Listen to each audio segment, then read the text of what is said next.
What's up guys, Connor here with a quick update on Star Wars Battlefront 2. This news doesn't come from EA or DICE or any of the developers or even interviews that have recently taken place. It actually comes from Microsoft and Project Scorpio, which is of course the upgraded Xbox One that can run games at higher settings and just is generally better. Well, recently there have been a lot of rumors going around that Battlefront 2 will be supported by the new console, thereby giving Battlefront 2 access to much better hardware than either the Xbox One or PS4 have to offer. Still not as good as my PC, but we'll get back to that later. Now, of course, this is much more complicated than just it can support it. There's a lot to talk about, and I'll get into that in a second.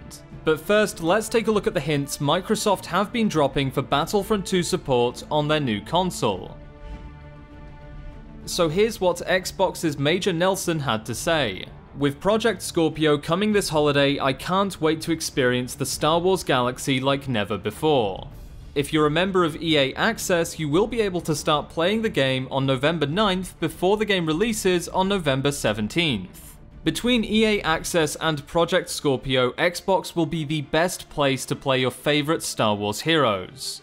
So now that we've finished quoting him, what does all of that mean? Well, Microsoft seem to be pushing the idea that Project Scorpio, the upgraded and more powerful Xbox, will be able to support Battlefront 2. Now this is believable and expected because a recent marketing leak led us to believe Project Scorpio would have 4K support for Battlefront 2.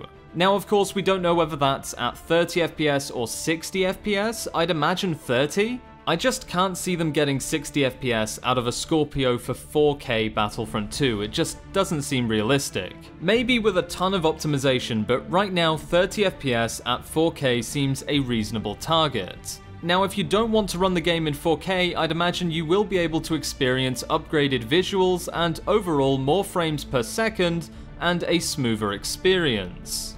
Of course, none of this is in any way confirmed by DICE or EA or even any developers yet. We know it's probably going to have Scorpio support, but we really don't know any of the specifics or details behind it. It's all details that we're expecting to release in the following months, maybe even as soon as June at EA Play.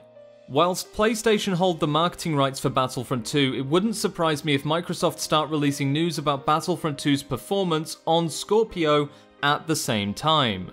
So ultimately, owning a Scorpio with Battlefront 2 very well might be not such a bad idea. If you already play a lot of Xbox games, grabbing a Scorpio for Battlefront 2 should, if these hints and rumours are to be believed, be a significant upgrade.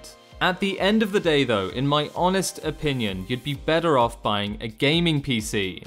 This might be coming from someone who is a PC gamer and who owns like 3 PCs now. But the fact of the matter is, PC is better. You get a computer and a gaming platform all in one. I really don't know how to describe it, it is just better. See, I used to be a pretty hardcore console gamer, but the moment I made the switch, I knew it was the right choice. In hindsight, it was one of the best decisions I'd ever made. Seriously guys, if you want a nicer experience for Battlefront 2, PC is the way to go. If you plan on playing on consoles and have an Xbox One and absolutely need to play Battlefront 2 with improvements, of course these rumours don't confirm any 4K support, although I'd say it's pretty likely, then I guess Scorpio is for you. But I will still say that you should definitely aim for a PC, it is a much better experience. Anyway, that's it for this quick update. I'm not quite sure how many people will actually use Project Scorpio with Battlefront 2. So tell me in the comments below, do you plan on getting Project Scorpio to play Battlefront 2 potentially in 4K? As you can probably hear, again, my voice is starting to give way towards the end of this recording, so I'm very sorry if it sounds worse than it usually does. Anyway, thank you guys so much for your support, I'll see you next time, and may the Force be with you.